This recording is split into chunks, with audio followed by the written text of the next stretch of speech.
हर चीज़ जो मेरे जीवन में होती रही है उसमें मुझे हमेशा लगा कि एक चमत्कार हो रहा है मेरे साथ। मेरा जो प्रेम रहा है अभिनय को लेकर के और अभिनय की तकनीक को लेकर के, सिर्फ यही काम आया।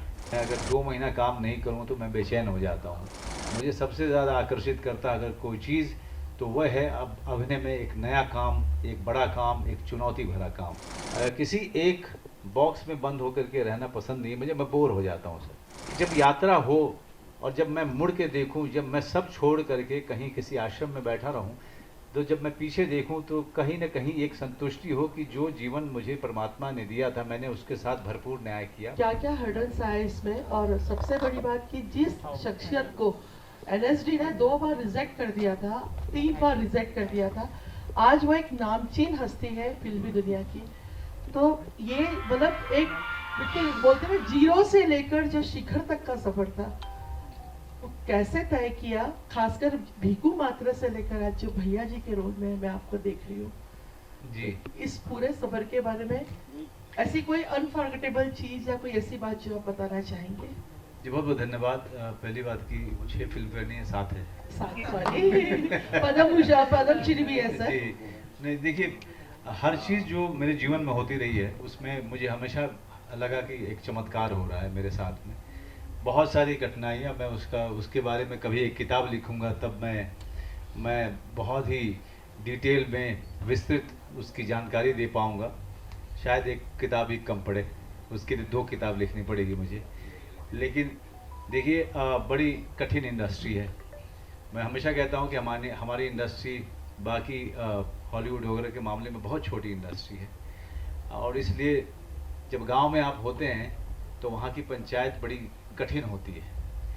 और लोग कहते हैं कि लोकसभा का चुनाव बड़ा कठिन होता है, मैं कहता हूँ पंचायत में सरपंच का चुनाव सबसे कठिन होता है, क्योंकि वहाँ पे आप सबको जानते हैं और सबके साथ मिलजुल के रहना और सबकी राजनीति को समझना और उससे भी बच के निकलना। तो इस जर्नी में बहुत सारे कठिनाइयाँ आई, बहुत सारे उतार चढ़ाव देखे। चढ़ाव तो बहुत कम, उतार ज़्यादा देखे। उसमें भगवान पे विश्वास करना, अपने ऊपर विश्वास करना और लगातार सर झुका करके मेहनत करते रहना। मेरे ख्याल से मेरा जो प्रेम रहा है अभिनय को लेकर के और अभिनय की तकनीक को लेकर के, सिर्फ यही काम आया।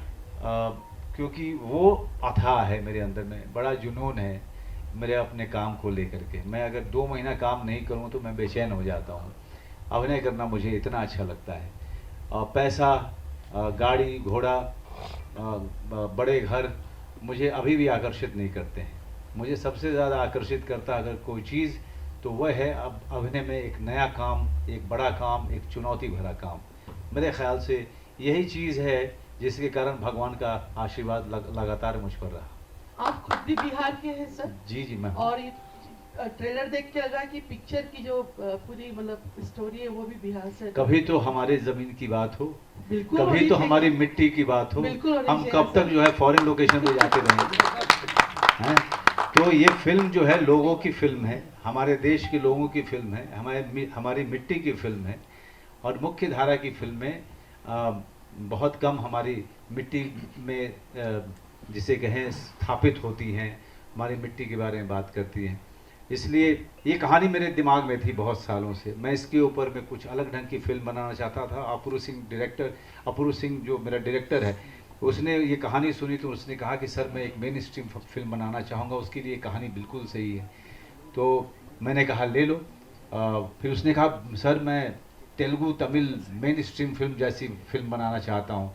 मैंने कहा ठीक है, मैं किसी और हीरो से बात कर लेता हूँ, तुम उसके साथ कर लो।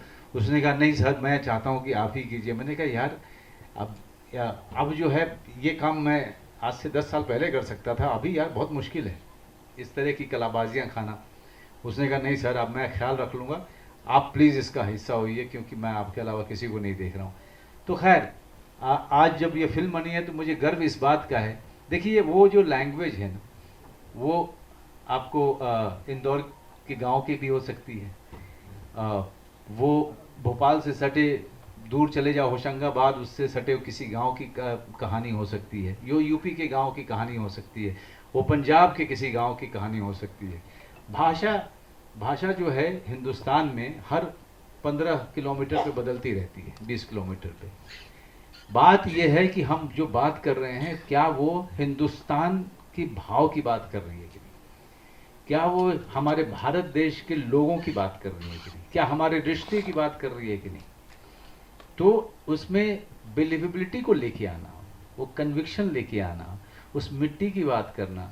मैं चाहता था कि इस तरह की मुख्य धारा की फिल्मों का मैं हिस्सा बनूं, और अपूर्व सिंह कार्की ने मुझे वो मौका दिया। सर, इसके अलावा आपने अब तक जितने भी किरदार निभाए हैं, ऐसा कौन सा किरदार था सर जो आपके दिल के सबसे करीब रहा, या मैं कहूँ जिसको करने में आपको एक दिली सेटिस्फेक्शन? देखिए 100 फिल्में की हैं मैंने मैडम, 100 फिल्में की हैं, शायद 10 ही बहुत ख़राब की होगी मैंने, हाँ ना। 90 जो है, मैंने 90 फिल्में मेरे बहुत दिल के करीब हैं।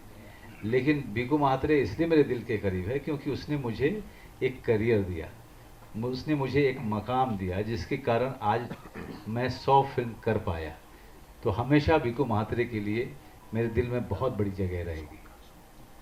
मनोज जी भैया जी जिस हाँ, तरह से आपने, हाँ इधर से एक मिनट रुकिए आपने भैया जी फिल्म की, इधर हो मनोज जी, इधर सॉरी। अच्छा आप इधर, अरे महाराज ऐसे हाथ कीजिए ना। ओके भैया जी, जैसे आपने भी कहा कि क्या हम हमारी अपनी बात नहीं कहेंगे, लेकिन आपको नहीं लगता कि बॉलीवुड बदलता जा रहा है? आपने कहा हॉलीवुड से बहुत छोटा है, फिल्मों का ट्रेंड बदल गया है, यूथ बदल गए हैं, तो हम अपनी बात कहने में आपको रिस्क नहीं लगी कि भैया जी कहने के बाद किस लेवल पर ये फिल्म सर अपने जीवन में सबसे बड़ा रिस्क लिया मैंने कि मैंने एक्टर बनने का सोचा। इससे बड़ा रिस्क तो कुछ नहीं हो सकता है। उसके बाद तो जो भी मैंने किया है, हर फिल्म के साथ एक चैलेंज लिया, हर फिल्म के साथ कुछ नया करने की कोशिश की जो इंडस्ट्री में नहीं हो रहा था या अभिनेता नहीं कर रहे थे। अभी भी मैं भैया जी के बाद जो फिल्में आएंगी वो बिल्कुल अलग होंगी, अलग अलग श्रेणी की होंगी, अलग तरीके की फिल्म होंगी। किसी एक बॉक्स में बंद होकर के रहना पसंद नहीं है मुझे, मैं बोर हो जाता हूँ सर। अब वो मेरी अपनी पर्सनालिटी है। तो एक काम इस तरह का किया, अब जो बाकी जो 2 फिल्में आएंगी इसके बाद में बिल्कुल अलग तरीके की होंगी, अलग टेस्ट की होंगी, उसकी अपनी एक ऑडियंस होगी। ये लगातार अपने आप को बदलना, लगातार कुछ नई चुनौतियों का सामना करना, और लगातार अपने आप में विकास का ख्याल रखना कि मैं ग्रो हो रहा हूँ कि नहीं हो रहा हूँ, मैं इवॉल्व हो रहा हूँ कि नहीं हो रहा हूँ। इस पे मेरा ध्यान ज़्यादा रहता है। लोग क्या कहेंगे इस पे मैं थोड़ा कम सोचता हूँ। कम क्या, मैं बिल्कुल ही नहीं सोचता हूँ, मैं आपको सच में बोलूँ तो एक जब यात्रा हो और जब मैं मुड़ के देखूँ, जब मैं सब छोड़ करके कहीं किसी आश्रम में बैठा रहूँ, तो जब मैं पीछे देखूं तो कहीं ना कहीं एक संतुष्टि हो कि जो जीवन मुझे परमात्मा ने दिया था मैंने उसके साथ भरपूर न्याय किया, मैं वहां तक पहुंचना चाहता हूं। वो लोग क्या कहेंगे या इंडस्ट्री क्या कहेगी या कोई गण क्या कहेंगे, मैं उस पर गया तो मैं जीवन को या अपने अभिनेता के करियर को पूरा इंजॉय नहीं कर पाऊंगा और एक्सप्लोर नहीं कर पाऊंगा।